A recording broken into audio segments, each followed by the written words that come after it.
po ako in 3, 2, 1. Hello po guys, ito po yung part 2 ng reveal ko po. Ngayon, pag-usapan natin ngayon ang life ko in 2024. Ngayon na pala yung birthday ng tita Ika ko. Kaya, chat in the chat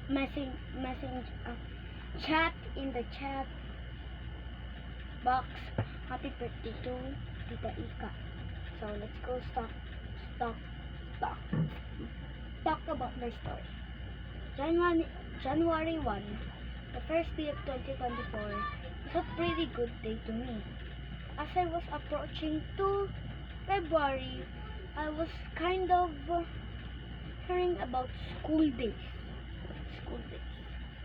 And then on March, April, May was the not favorite of the month because that was my graduation. So I was crying in tears when the teacher said goodbye class to our final class. I was like crying like shit. Oh, just forget what I said, okay?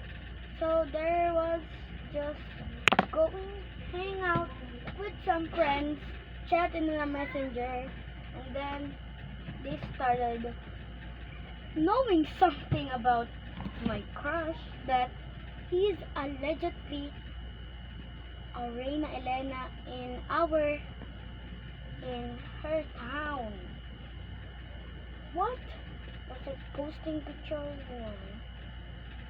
Twitter so bad, but it's kind of a long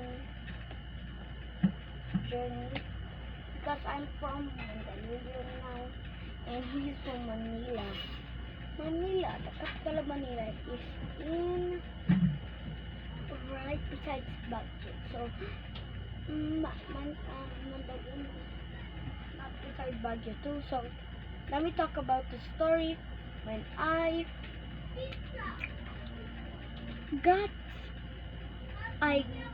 break glass every year.